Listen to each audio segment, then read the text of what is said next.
The most dangerous truth in history is not written in any book you can buy. It was hidden from you on purpose. The great Egyptian god Thoth, the Lord of Knowledge, tried to warn us, and because of that, his teachings were hunted, distorted, and locked away. The truth is this: you are not human. Forget everything you think you know about yourself. Your identity, your limitations, your fears, all of that is part of a simulation, a programmed amnesia to keep you docile. You are, in fact, the very creative divinity itself, living like a prisoner who forgot that he holds the key to his own lock. And yes, there is a they, a system that feeds on your forgetting. But the shocking secret isn't that they exist. The shocking secret, the reason why you must stay until the end of this video, is that the key to shutting down this entire control system is not in fighting against them. The key was hidden in the story of the greatest traitor of all time.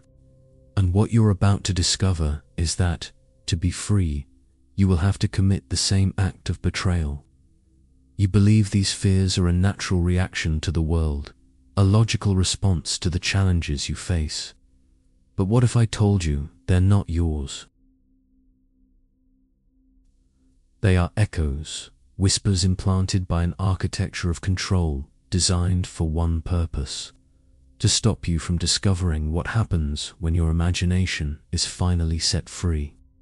This architecture works so subtly that you don't even realize you're being manipulated, giving away your power every second to maintain a system that feeds on your distraction and your fear. Now that you understand your fears may not originally be yours, we need to look at their source. Where do these whispers come from? They come from something we can call the architecture of consciousness control. This isn't a conspiracy theory about a group of people in a dark room plotting evil. It's something far more sophisticated and self-perpetuating. It's a system of narratives, ideas, and stimuli that works by hijacking the most valuable asset you own: your attention. Where your attention goes, your creative energy flows. And this system is designed to direct your energy away from yourself. Think about the 24-hour news cycle and social media algorithms. They are not designed to inform you. They are designed to trap you. And what's the easiest way to trap human attention? By inducing low-vibration emotional states: anger, fear, outrage, division. Every shocking headline, every furious debate, every tragic story is bait. By clicking, commenting, and sharing, you are not just engaging with content. You are plugging your consciousness into this architecture and donating your creative power to the building of a collective reality of conflict and scarcity. The ancient alchemists had a name for this process: putrefactio in mass.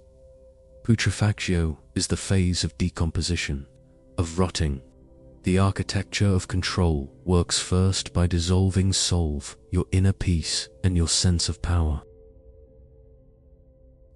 It does this with a constant stream of negative news, with the glorification of victimhood, and with the promotion of the idea that you are powerless before the great forces of the world. Your hope, your self-confidence, your peace of mind begin to rot under this constant bombardment of negativity, opening space for the next phase of the operation. Once your peace has been dissolved, the system coagulates Coagula, a new identity in your mind. It solidifies the image that you are a victim, a fragile being dependent on external solutions, dependent on the government, on experts, on corporations, on gurus. You start believing salvation will come from the outside, that someone else needs to fix the world or your life. This victim identity is the cornerstone of your prison, because a victim, by definition, has no power. And a population that feels powerless is a population easy to control. The great sage Thoth, the Egyptian Hermes, warned about this thousands of years ago. He spoke of the lords of darkness, who do not subjugate humanity with brute force, but with the subtle use of vibrations. They don't need armies when they can control the emotional frequency of the population. They operate in the shadows of your own mind, making you believe the anxiety you feel is yours. That hopelessness is a logical conclusion that the prison you live in was built by your own hands and there is no escape. They sell you the cage and still convince you to decorate it. The ultimate goal of this architecture is not to hurt you out of malice, but out of function. A system based on infinite consumption and centralized control needs units that function predictably. It needs you to keep running on the hamster wheel.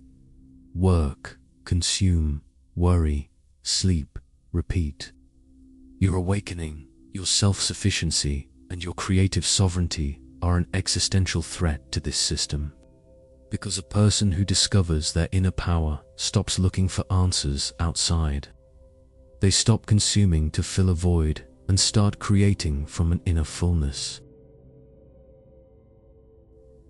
But the key to demolishing this architecture was encoded in the story of the most misunderstood character in history. To be free, you need to understand the true role of the traitor and why betrayal, in this case, is the highest act of love. It's a secret that turns upside down everything you've been taught about good and evil, and reveals that the path to freedom often begins with an act the world would judge as the most terrible of transgressions. Continuing from this provocation, let's now dive into one of the greatest mysteries of spiritual history. The figure of Judas Iscariot has been painted for 2 millennia as the archetype of the traitor, the ultimate symbol of greed and evil. But what if that is the greatest lie ever told? What if Judas was not a traitor, but the most important disciple, the only one who understood the true mission? To uncover this, we need to use relentless logic, a key that the Apostle Paul himself gave us.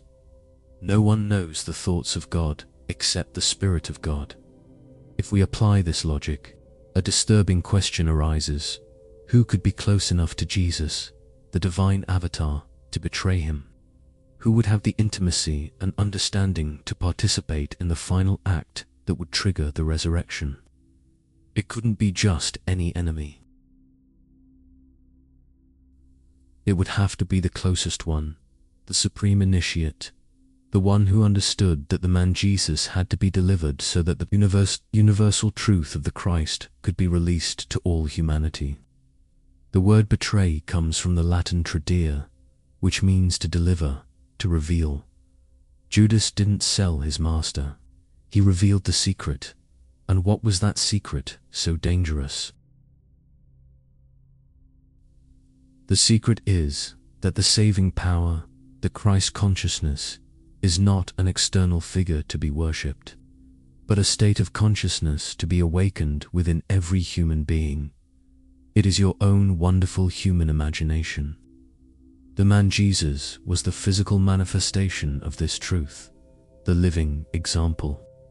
But as long as people worshipped him as an external God, they would never discover the God within. The role of Judas, whose Hebrew name Yehuda means praise or gratitude, was to carry out the act of delivery that would force humanity to stop looking outward and start looking inward. Judas represents the courage to abandon the limited perception of yourself. The man Jesus you believe you are, with your story, your traumas, and your limitations. He represents the act of betraying this small identity to allow the inner Christ, your true divine and powerful self, to resurrect. It is a psychological drama that happens inside each of us. Most people are afraid to abandon who they think they are, even if that identity causes them suffering. Judas symbolizes the courage to take that leap into the dark, trusting that the death of the false self will lead to the resurrection of the true self. The Hermetic tradition, going back to Thoth, echoes this same truth. In the Corpus Hermeticum, Hermes teaches that gnosis, the direct knowledge of God, cannot be taught with words, only revealed by the divine mind, the nous, directly to human consciousness. Judas, in this context, is the personification of this mind that dares to reveal the secret of the universal mind. He is the dramatic application of the principle of correspondence, as above, so below. The cosmic drama of betrayal and resurrection in the heavens is a precise map for the psychological process of abandoning your limited identity to embrace your inner divinity. Think about it. Judas' kiss was not an act of falseness, but of identification. In the darkness of the garden, he had to show the guards who was the man to be arrested. In the same way, in our own inner darkness, we first need to clearly identify the limited self that keeps us prisoners.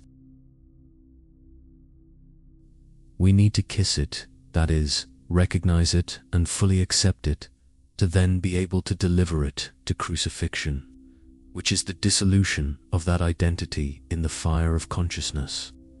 Without Judas' act, the story would have ended with Jesus aging and dying, and the truth would have remained hidden. Understanding that the power is within is the revelation. It's the moment when you stop looking for external saviors and realize the key was always in your hands. But how do you use this key in a practical and immediate way? How do you apply this power to transform the circumstances of your life right now? The answer is not found in a complex philosophical text, but was given to a prophet in a simple yet profoundly powerful vision that takes place in a place we all need to learn to visit daily: the potter's workshop. The revelation that the power is within you may seem abstract, but the prophet Jeremiah's vision in the potter's workshop gives us a technological and precise instruction manual. Picture the scene. Jeremiah goes down to a workshop and observes a potter at work.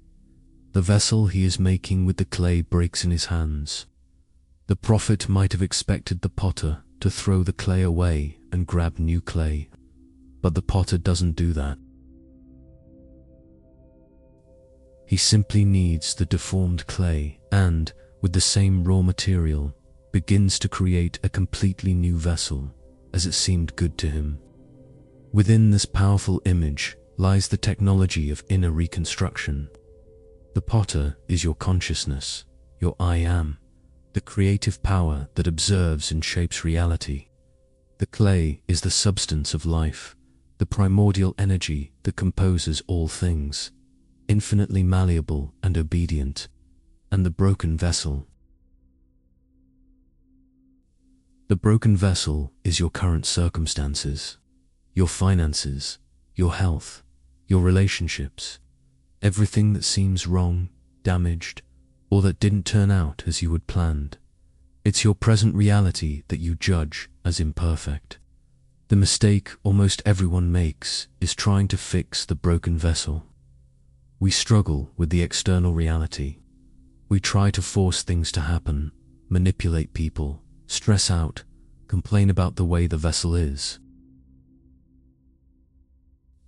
We get obsessed with the cracks, the imperfections, trying to patch up a shape that already proved unsatisfactory.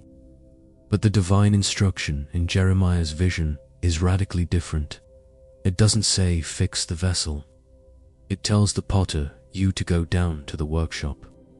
This means turning inward to the center of your own consciousness, to your imagination. Once in the inner workshop, what does the potter do? He doesn't fight with the broken vessel. He undoes it. He kneads it back into its original, shapeless form of clay. In practical terms, this means withdrawing your attention and emotional energy from the undesired reality. It's stopping giving life to the problem through your constant worry. It's accepting what is, without resistance, understanding that it's only clay that has temporarily taken that shape. You don't deny that the vessel broke, but you refuse to believe that this is the final and definitive form of the clay. The real power lies in realizing that you don't need new clay.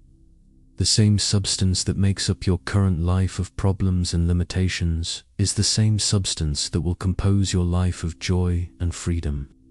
Change doesn't come from the outside.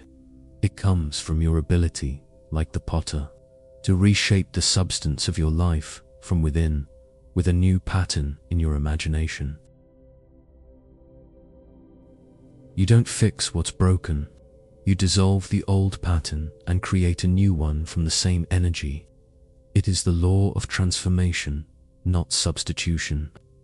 But this law of reconstruction is as precise and impersonal as gravity. It doesn't care if you're a good person or if you believe in it. It simply responds to the pattern you hold in your consciousness. It works for good and for evil, for creation and for destruction. And the most chilling and undeniable proof of this came from the life of a man who defined it perfectly in his works, only to become, decades later, its most famous and tragic victim. The story of Aldous Huxley, the brilliant author of Brave New World, offers us a haunting and unforgettable lesson on the impersonality of the law of consciousness. Huxley was not just a novelist. He was a deep student of mysticism and the human mind. In one of his essays, he wrote a sentence that would echo through his life in a terribly literal way. Discussing the realities of the human condition, he declared, with his typical intellectual sophistication, that the truth is that cancer is such a bore. A casual phrase, a passing remark, seemingly without consequences. Decades passed. Huxley lived a long and productive life, continuing to explore the limits of consciousness. But the seed he had planted with that phrase was silently germinating in the fertile soil of his subconscious. The law of harvest, or law of assumption, does not operate in linear time as we perceive it. It is gestational. Just as an acorn doesn't become an oak tree overnight. A dominant state of consciousness requires an incubation period in the invisible before manifesting in the visible world. And time is the factor that most blinds people to this direct connection. At the end of his life, Aldous Huxley was diagnosed with cancer, and the location of the disease was the final and macabre proof of the law's precision. The cancer manifested in his tongue, the very organ he had used to utter and write the phrase that associated truth with a boring disease became the physical bearer of that same disease. The law did not judge Huxley. It didn't care about his genius, his spiritual quest, or his good intentions. It simply responded, with mathematical precision, to the seed he had planted and, probably, nurtured with similar thoughts over the years. This story is crucial because it destroys the idea that the universe operates based on morality or merit. The law of consciousness is a force of nature, like gravity. Gravity doesn't care if you're a good person or a bad person. If you jump off a building, you will fall. In the same way, the law of consciousness doesn't care what you deserve. It simply reflects faithfully the state of being you assume as true for yourself. The universe doesn't give you what you want, it gives you what you are. Most people live as if their thoughts and words were disposable, without real power. Huxley's story proves the opposite. Every thought, every word, every state of mood is a seed being planted. The harvest is inevitable. The only question is what you are planting. Are you planting seeds of joy, health, and abundance, or are you, like Huxley, carelessly planting seeds of fear, resentment, and illness? The law is impersonal, and understanding this is both frightening and incredibly liberating. This law is impersonal and dangerous if used unconsciously, like a scalpel in the hands of a child. But an ancient story, hidden in plain sight in the scriptures, teaches us to use this same law deliberately, consciously, and strategically. It teaches us to trick reality with a divine purpose in order to claim the blessing we desire, even if all the evidence in the world says it doesn't belong to us. It is the story of a divine deception that is, in fact, the instruction manual of creation. The biblical story of Jacob and Esau, which most people read as an old tale about sibling rivalry, is actually one of the clearest and most detailed technical manuals on the art of manifestation ever written. To decode it, we need to understand what each character represents in our own psychological drama. Esau, the older, hairy brother, a hunter, represents your current reality. He is the world of facts, what your five senses tell you, the harsh, concrete, and often undesirable truth. He is your current bank balance, your medical diagnosis, your loneliness. Jacob, the younger brother, smooth-skinned, whose name means he who supplants or substitutes, represents your desire. He is the new reality you want to embody, your ideal, your dream. He is abundance, perfect health, fulfilled love. The story tells us that the father, Isaac, is old and blind and wants to give his blessing, the power to prosper, to Esau, the older son. Isaac, the blind father, represents your subconscious, the universal creative power within you. He is blind because he doesn't see external reality. He doesn't care about the facts. He only feels and responds to what is impressed upon him. The mother, Rebecca, who loves Jacob, devises a plan. She instructs Jacob to disguise himself as Esau to steal the blessing. And here are the technical keys. She covers Jacob's arms and neck with goat skins so that he feels hairy like Esau. And she dresses him in Esau's clothes, which carry his scent. This is not just a simple disguise. It is the act of sensorially clothing oneself with the feeling of the desire already fulfilled. Jacob had to feel in his own skin the reality of being Esau. He had to smell like Esau. He had to present himself to the blind father as if he already was the one the father expected. When Jacob approaches Isaac, the blind father is confused. He says, "The voice is the voice of Jacob, but the hands are the hands of Esau. The voice is your reason, your logical mind that knows the desire has not yet manifested, that doubts, but the hands, the feeling, the touch, the sensory conviction were Esau's." And what does the subconscious power Isaac do? He ignores the voice of doubt and trusts the feeling. He blesses Jacob, believing he is Esau, thus transferring the power and inheritance to the new reality. Jacob tricked the subconscious into accepting his desire as an already accomplished fact. This is the alchemical technique of projection in its purest form. After creating the philosopher's stone, the inner certainty and feeling of the fulfilled desire, the alchemist projects a fraction of it onto the base metal external reality, transmuting it into gold. Jacob, by feeling and smelling like Esau, is projecting the image and feeling of his desire onto factual reality. He is not lying to the universe. He is applying a higher law, the law of imagination, over a lower law, the law of physical facts.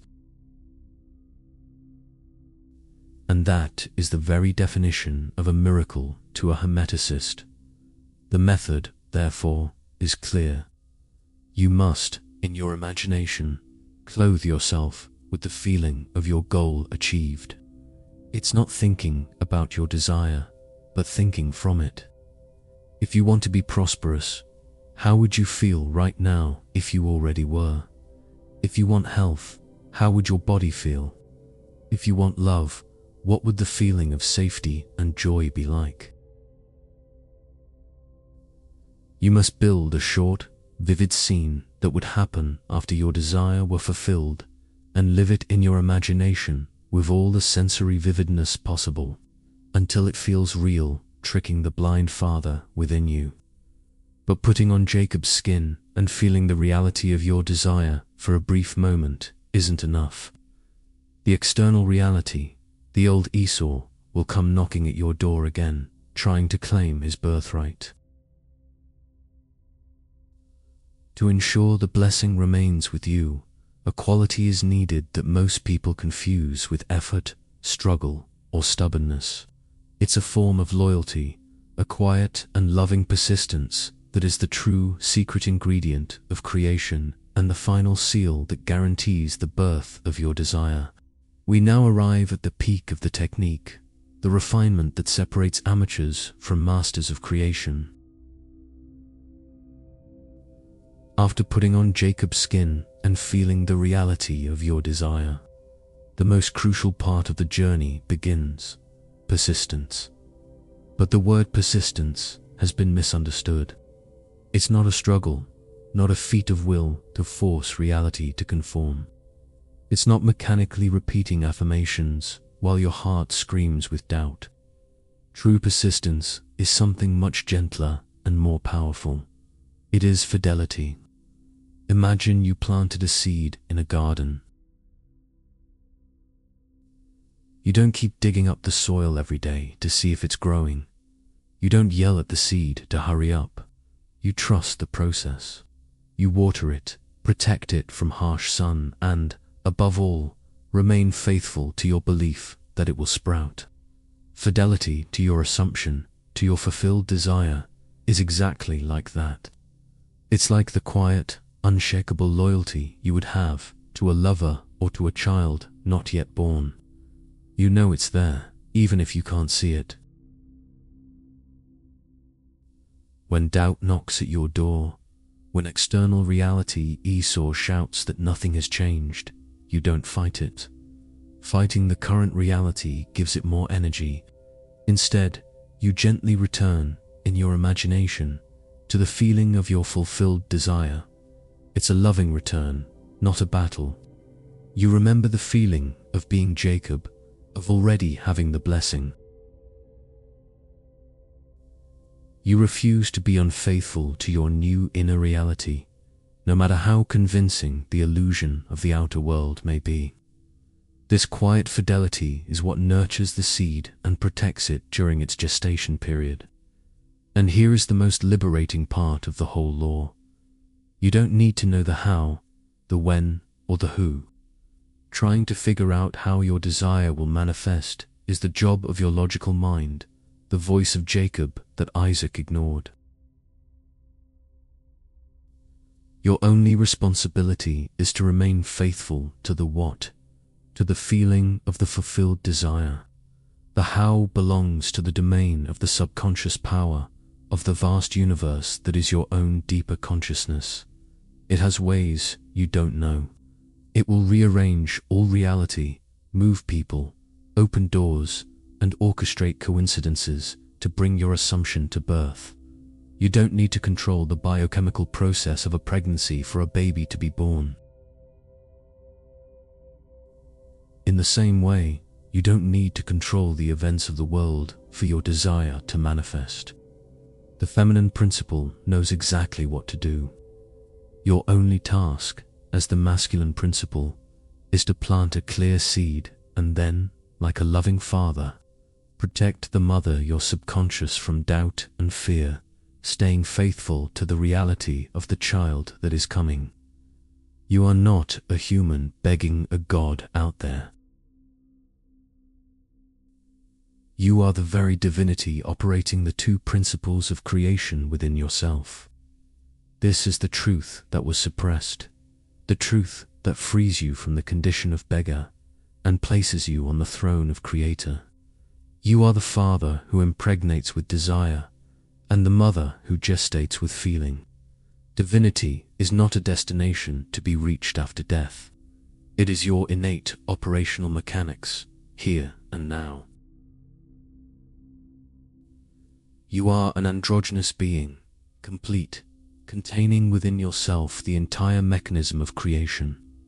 And when you master this gestation for yourself, when you learn to give birth to your own desires, you discover an even deeper power, the ability to do this for others, because the belief that you are separate from the world is the greatest and final illusion to be undone.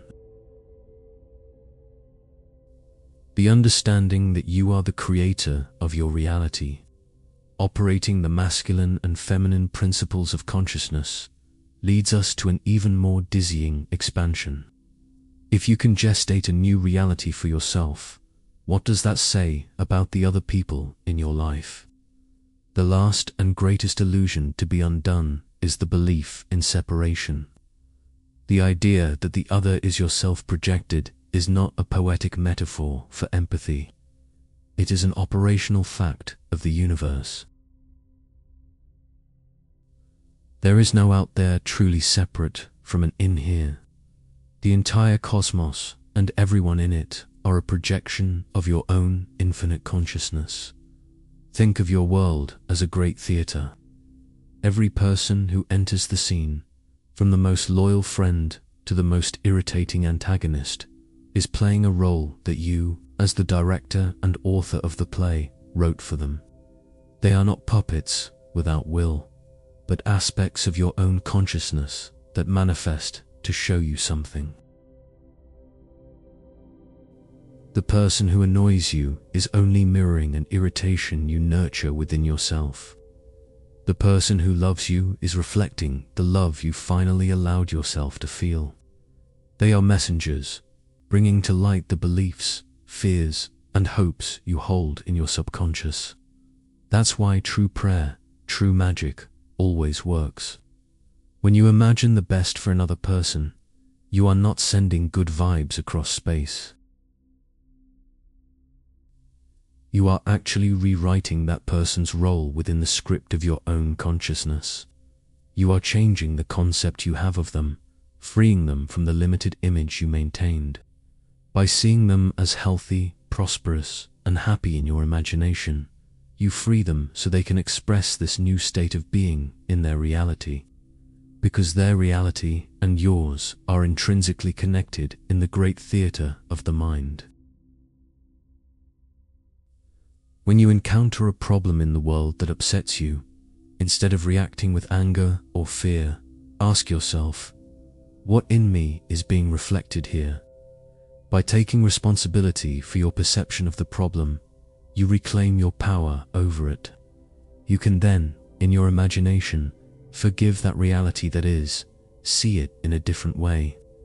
You can imagine a world of peace, abundance, and harmony, feeling the reality of it within yourself. By doing this, you are not being passive. You are operating at the level of cause, the only place where real and lasting change can occur. This does not mean you become indifferent to suffering. On the contrary, you become the most potent healing force there is. You understand that the greatest gift you can offer someone is not material help, but the highest vision you can hold of them. By holding in your consciousness the image of perfection for another person, you help them connect with that same perfection within themselves. You become a beacon, a clean mirror that reflects divinity in others, instead of a dusty mirror that only reflects their limitations. Operating this law like a master, changing yourself and others through the power of imagination is the pinnacle of human power. It is becoming a conscious co-creator with the universe.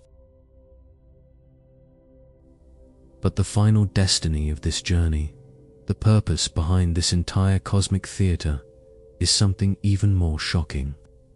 It is the moment when you not only use the power of God, like an instrument or a channel, it is the moment when you remember that you are Him, finally waking from a long, long self-imposed dream.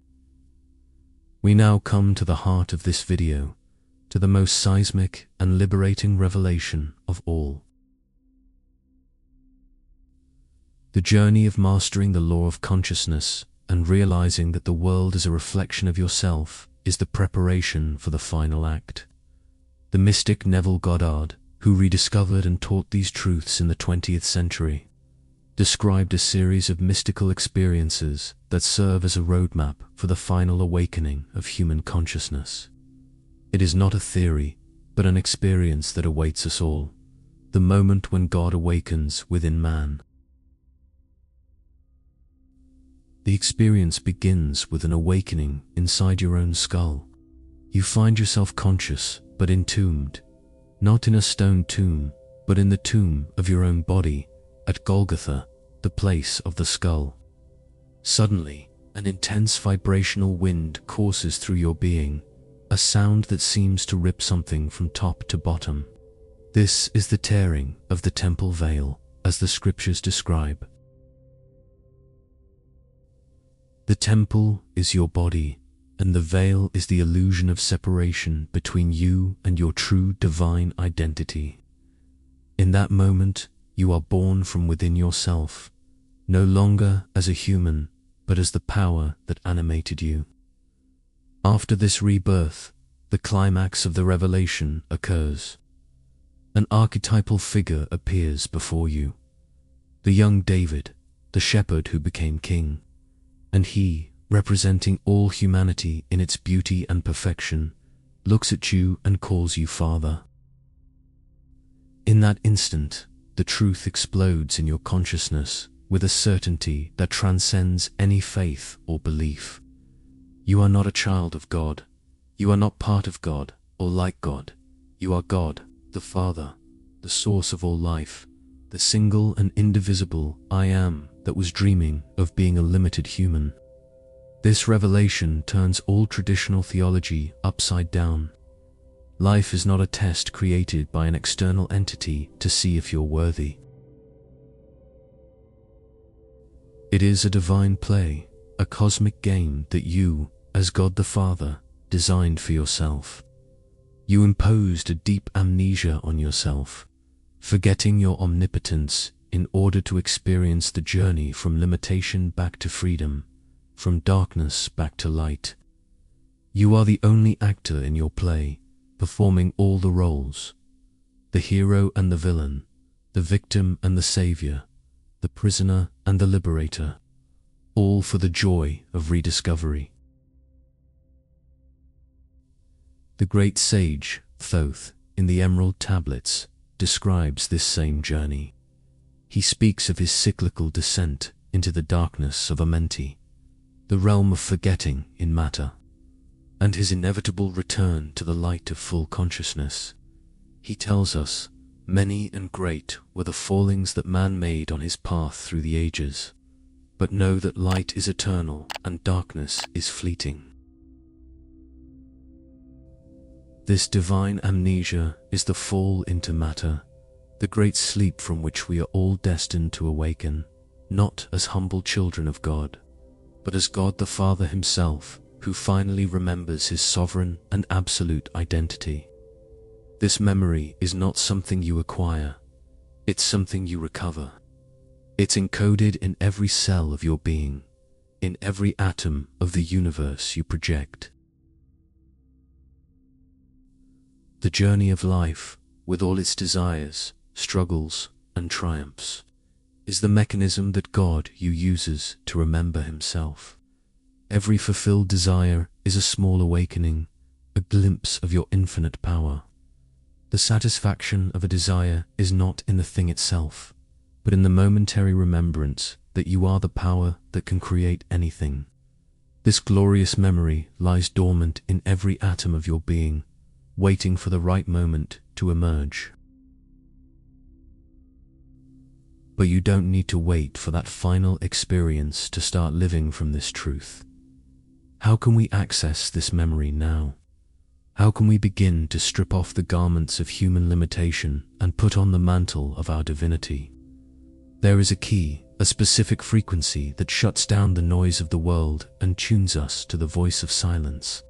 The 0 point where all creation begins and where the memory of who we really are resides. Before you can put on new clothes, you first need to take off the ones you're wearing. Likewise, before you can assume a new state of being, a new reality, you first need to strip off all states. Here we introduce a practical and absolutely essential technique, the power of silence. This is not just the absence of external sound, but the cessation of internal dialogue, of reactive thinking that keeps you chained to the past and anxious about the future. It's the key that turns off the programming of the mental matrix and returns you to your original state. This state of silence is what the masters call I am. It's not I am rich or I am poor, I am healthy or I am sick. It is simply I am. It is the pure consciousness of being before being anything. It is the feeling of existing without labels, without history, without problems. It is the 0 point, the fertile void, the cosmic womb from which all possible realities emerge. Most people fear this emptiness, but it's where the absolute power of choice resides. It is the return to the formless clay before the potter decides which vessel to create. To access this state, you don't need complex rituals. Simply start by sitting comfortably and closing your eyes. Instead of trying to stop your thoughts, which is impossible, just withdraw your attention from them. Let them pass like clouds in the sky without clinging to any of them. Focus your attention on an inner sensation, like your breath or the simple sense that you exist. Feel the awareness of being. At first, your mind will fight, bombarding you with to-do lists and worries. Just observe and gently return to the feeling of I am. This state is what the alchemists called perfect solutio, the complete dissolution into the prima materia. The alchemist knows that to transform lead, your current identity, with all its problems, into gold, your desired reality, he must first dissolve the impure metal completely back into its formless essence. By entering the state of I am, you're doing exactly that. You are disidentifying from your limited personality, from your problems and your story. It is the act of becoming nobody so that you can then become anybody. Practicing this dive into silence daily, even for just a few minutes, begins to create a space between you and your conditioned mind. You begin to realize that you are not the voice in your head. You are the consciousness that hears it. This realization is the beginning of true freedom. You stop being a slave to your reactive thoughts and become the silent master who chooses which thoughts to invest your energy in. It is in this silence that you reclaim your sovereignty. When you stabilize in this state of pure consciousness, you are at the center of creative power. From this 0 point, you can deliberately choose which state of being you want to occupy. You can choose to feel what it would be like to already have your desire fulfilled. Planting this seed in the most fertile soil there is, the pure consciousness of I am. Silence is not empty. It is pregnant with all possibilities. It is the blank canvas on which you can paint any reality you choose. Once you find this silence and settle into the power of I am, you discover something wonderful.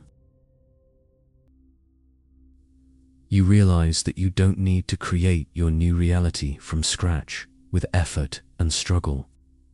The universe, which is your own infinite consciousness, already contains infinite ready-made realities, vibrating like radio stations. Your task is not to build a new station, but simply to tune into the one you want to hear. And the tool to tune into that frequency is the portal of your senses. From the silence of I am, the task of creating a new reality becomes an act of tuning, not building. And the technique for this is what we call living in the end. But let's take this deeper than simple visualization. The key is not just to see your desire with the mind's eye. It's complete sensory saturation. It's using all your imaginary senses to build a short, vivid scene that implies your desire is already a done deal.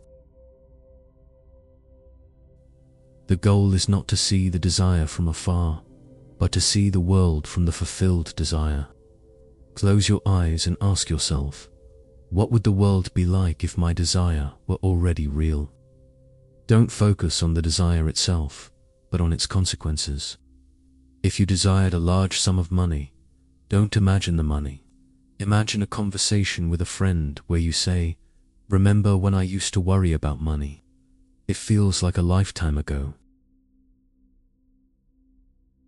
Feel the texture of the couch you're sitting on. Hear your friend's tone of voice. Feel the relief and the naturalness in your own chest. What would you feel, touch, smell, and hear if your dream were true right now?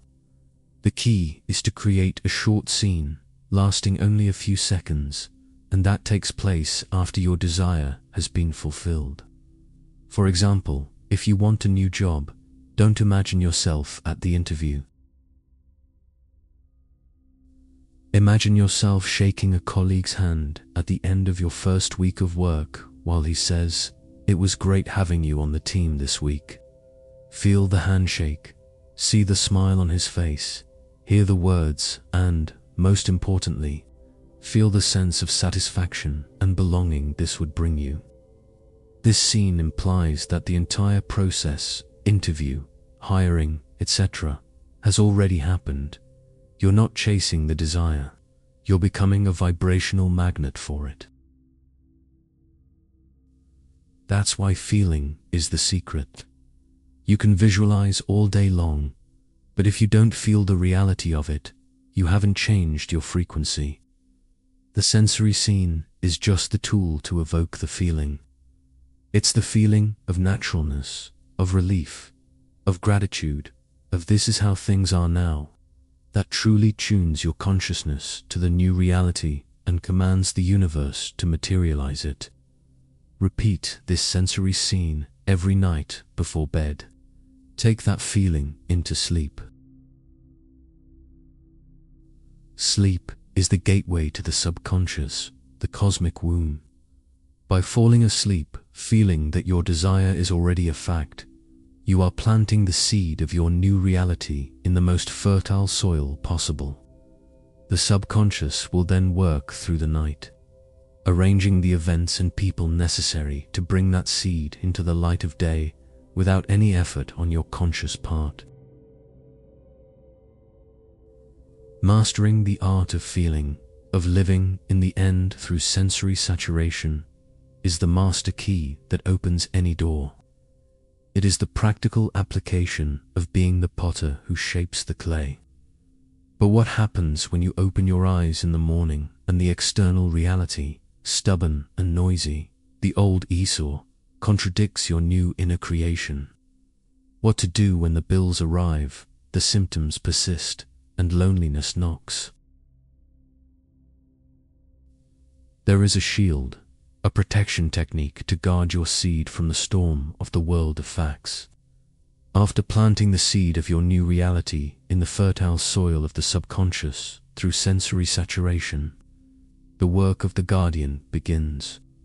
just as a physical diet determines your body's health and shape. A rigorous mental diet determines the health and shape of your reality.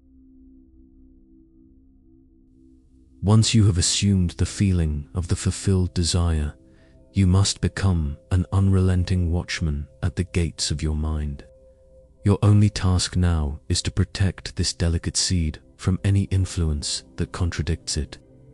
This means refusing to entertain thoughts, conversations, news, or any kind of information that denies your new assumption. If you've assumed that you are prosperous, you can't allow yourself to spend the day worrying about a lack of money. If you've assumed that you are healthy, you can't spend your time researching symptoms or complaining about aches. This is not denial of external reality. It is loyalty to the higher, invisible reality you are gestating. You are refusing to water the weeds of doubt and fear. When a contrary thought arises and it will, don't fight it. Fighting a thought gives it energy. Instead, simply withdraw your attention from it. Let it pass without judgment and immediately return to the feeling of your assumption. It's like changing the TV channel. If a horror show is on, you don't yell at the TV. You calmly pick up the remote and switch to a comedy channel. Your attention is your mind's remote control. Use it wisely. The great master Thoth warns us in his tablets, "Guard and watch your thought always, for it will find expression." The mental diet is the practical and disciplined application of this warning. It is the act of building a fortress of silence and certainty around your seed, protecting it from the vibrations of darkness, which are doubt, fear, the evidence of your five senses, and other people's negative opinions. You must become such a faithful guardian that nothing contradicting your premise can enter your sacred garden. This extends to your conversations. You can't spend the day complaining to your friends about the problem that you, in your imagination, have already solved. Doing that is like digging up the seed to see if it's growing. It's an act of infidelity that destroys all your work. If someone brings up the problem, change the subject or respond in a neutral way. But inwardly, remain faithful to your new reality. You're living a wonderful secret with the universe, and you don't need anyone's validation. The act of turning your back mentally to the evidence of the senses is the supreme act of faith that accelerates manifestation. It's looking at the walls of Jericho in your current reality and, instead of despairing at their solidity, beginning to march around them with the certainty that they've already fallen in the invisible plane. It's this blind and loyal persistence that compresses time and forces the world of shadows, the physical world, to conform to the light of your imagination, the real world. Protecting your mind with a rigorous mental diet is crucial to make sure your seed doesn't die before it sprouts. It's the shield that protects you from the storm of doubt. But what if you could not only protect the seed, but also add a powerful fertilizer to accelerate its growth? There is a catalyst, an emotion so potent and of such high frequency that it compresses time and turns imagination into fact almost instantly. Now that you've learned to plant the seed with your senses and protect it with the mental diet, let's reveal the divine catalyst, the secret ingredient that many practitioners of the law forget, and that accelerates the whole process exponentially. That ingredient is gratitude. But we're not talking about ordinary gratitude, the kind you feel after receiving something. We're talking about a much higher power, anticipatory gratitude, the deep feeling of thankfulness for the desire already being a done deal in your imagination, even before any physical evidence. Gratitude is the frequency of the reality received. It's the emotional signature you send to the universe saying, "The package has been delivered. I received it. Thank you." Think about it. You can only truly be grateful for something you already have. Therefore, by feeling gratitude now for what you desire, you're putting yourself vibrationally in the state of already having received. It's the most powerful act of faith there is, because it's impossible to feel genuinely grateful and, at the same time, doubtful, anxious, or needy. Gratitude cancels out all negative vibrations. Incorporate gratitude into your daily practice. After saturating your senses with the scene of your fulfilled desire, don't stop there. Stay in that feeling and let a wave of gratitude flood you. Feel a deep thank you in your heart. Thank the power within you for already having brought it to pass. Walk through your day with that underlying feeling of gratitude. When you remember your desire, instead of asking when will it happen, simply smile and say thank you in your heart, as if remembering a wonderful gift you just received. Feeling anticipatory gratitude also takes you out of the asking mindset. When you ask for something, you're implicitly affirming that you don't have it, reinforcing the vibration of lack. But when you give thanks, you're affirming that you already do, aligning with the vibration of possession. You shift from a beggar pleading for crumbs to a king recognizing the abundance of his own kingdom. It's a subtle change, but it completely alters your relationship with creative power. This practice also has a powerful effect on your perception. When you cultivate a state of gratitude, your mind starts to look for things to be grateful for. You begin to notice the little blessings, the synchronicities, the signs that your new reality is on its way. This creates a positive feedback loop. The more grateful you feel, the more things the universe shows you to be grateful for, which increases your faith and accelerates even more the final manifestation of your main desire. As you master the tools of creation, you may ask yourself, what's the ultimate point of all this? Why would an all-powerful being, God, subject himself to this complex journey of forgetting and limitation, only to then have to learn to remember his own power? The answer is one of the most beautiful and liberating truths: the joy of rediscovery. Static omniscience, a state of knowing everything and being everything all the time, is devoid of experience. It's like reading the last page of a book without having read the story. There's no surprise, no drama, no joy in victory. To experience the thrill of the search, the thrill of victory over adversity, the relief of salvation, the joy of discovery, infinite power had to fragment and forget itself. You're not here taking a test to prove your worth to a distant God. You, as God, are here to experience the thrill of remembering who you really are, one desire at a time, one victory at a time. Every desire you manifest is not just a material achievement. It's an act of self-remembrance. It's a moment when the sleeping God within you cracks open his eyes a little and remembers, oh yes, I am the power that can do this.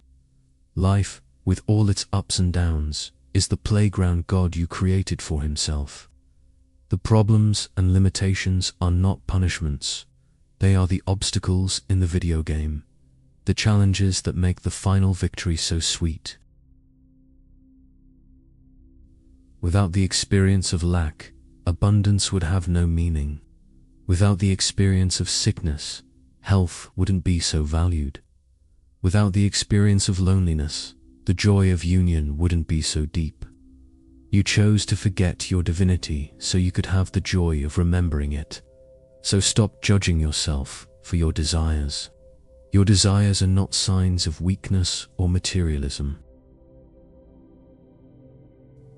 They are divine impulses, reminders that the sleeping God within you places in your path to urge you to use your power and remember who you are.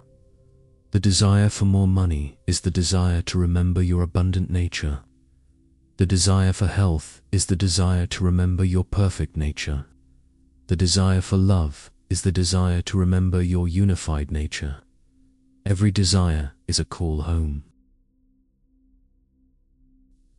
We've come to the end of our journey of knowledge, but to the true beginning of your journey of being. We bring all this cosmic revelation, from the weapon of imagination to the memory of the sleeping God, into this single present moment, into this breath you're taking right now. The conclusion is simple, direct, and absolutely inescapable. Now that you know, now that the veil has been lifted, ignorance is no longer an option. Every second, every thought, every feeling, you are making a choice. The choice is this: will you continue to operate as a creature of circumstances, a leaf in the wind, an unconscious victim of your own creation, driven by fear implanted by the architecture of control and by the shadows of your past? Or will you take your throne, here and now, as the conscious creator of your reality, the God who operates the laws of your own being, the potter who shapes the clay of life as he pleases? There is no middle ground. Either you are the cause, or you are the effect. The choice is made now, in the thought you choose to entertain. Alchemy, in its deepest essence, was never about turning lead into gold in a laboratory. It was always about the transformation of the alchemist himself. Lead is the sleeping consciousness, heavy, dense, that believes itself a victim, that identifies as a powerless creature. Gold is the awakened consciousness, solar, radiant, that knows it is the cause of everything in its life, that recognizes itself as the creator. The choice you make in this moment determines which metal dominates your existence. The great master Thoth, as he concludes his teachings in the Emerald Tablets, says, "Now I go into the darkness of Amenti, but my spirit will remain in the lives of men, guiding them upward and onward. Hear my voice and obey." His voice is not an external voice. It is the voice of your own forgotten divinity, the voice of silence within you, the intuition that calls you to choose freedom over slavery, power over victimhood, love over fear. To obey that voice is to obey your true self. If you've made it this far, leave in the comments the phrase, "Today I remember, I am." If anyone would like to help the channel more directly, there's a way to contribute in the first pinned comment. This is very important to me and to the growth of the channel. Any help you can give makes a difference. But know this, just by staying until the end, you're already helping a lot. You can also share this video with someone who needs to hear this message. And don't leave yet. I've set aside a special video for you to continue this journey. Click now on the video that's on the screen and I'll meet you there.